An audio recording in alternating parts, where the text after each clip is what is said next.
Hey guys, Jason here. Welcome back to Donut Films. Today I am sadly going to be reviewing She-Hulk Attorney at Law Episode 2, Superhuman Law, or whatever the episode's called. I don't remember and I don't care because this episode was not good. I really did not like this episode. It wasn't horrible. It was very bland and like boring. It was your typical Marvel show episode. It was just, yeah, I did not like it. I can now see where people are coming from when they say they don't like this show. Even though in episode 1 everyone's saying like, oh, it's offensive against men. Oh, look, I'm gonna bring up the statistics of men and women. It's so unfair. Like, shut up. I don't care about that shit. This episode was just bad because it felt like a cliche Marvel episode. Nothing even really happened. We see She-Hulk. There's no action. It's just a bunch of fucking talking, and not that much is really going on. This episode goes for like 20 minutes. It goes for 22 minutes, but even though the episode says it goes for 30 minutes, it's actually 22 minutes plus 8 minutes of credits, which is like,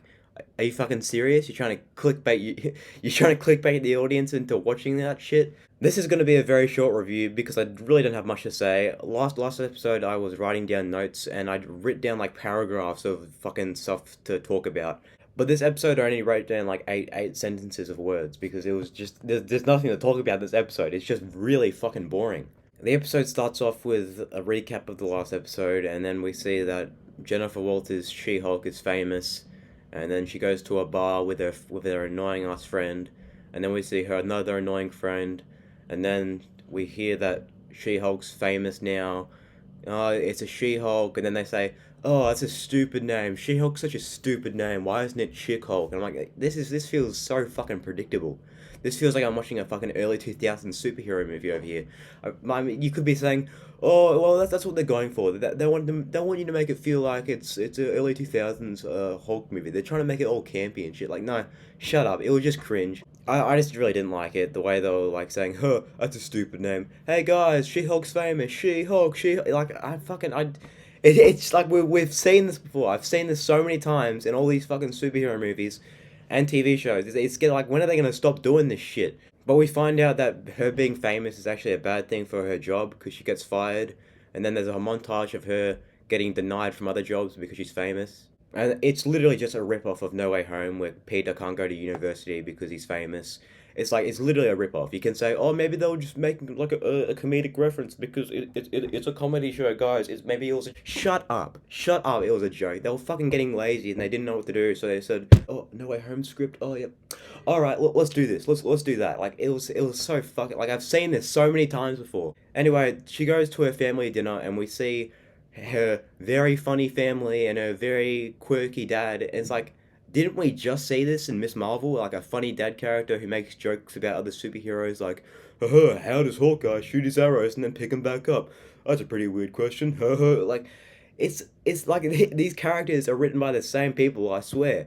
We've seen these people so many times. In every other TV show, there's this one quirky dad character, or we get introduced to like a family of characters, like in Hawkeye or some shit. It's like, it's so predictable. I'm fucking sick of. I really thought She-Hulk would do something different because of all the marketing saying, "Hey, it's gonna be different. It's a comedy." No, it's not. It's just the same bullshit. Anyway, I'm gonna stop there because I don't want this video to be too long. Anyway, moving on. We find out that she's actually hired again, like less than a minute later, less than 5 minutes later after being fired. She gets rehired for a new job, which is like funny. Am I supposed to laugh, like, or is that just supposed to be dramatic irony? I don't fucking know. It's bullshit. She gets hired for like the GLT or some shit, Superhuman Law Division, whatever the fuck, and we realize that she has to be in Hulk form the entire time. So, yep, she's in Hulk form. People are gonna start complaining CGI looks bad. Then we find out that she has to work with Emil Blonsky, Abomination, which this was actually pretty cool because they referenced a lot of the Incredible Hulk from 2008. And it's like, wow, that's pretty cool actually because that movie never gets mentioned. Well, it does every now and then, but it's like very vague. They actually did recreate it in What If with Mark Ruffalo, and that was kind of cool. But it's just cool to see like Hulk saying, "Oh yeah, that fight was ages ago. I've grown past that," and shit like that. And we get introduced to Emil Blonsky, played by the same actor. I don't know his fucking name. I don't care. And his acting was really weird. It was actually some pretty. It felt very out of place.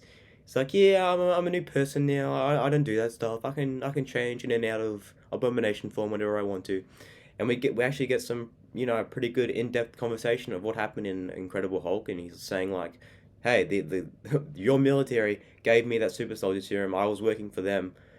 And then Jennifer's like, "Actually, no, you didn't. You destroyed Harlem and shit yeah."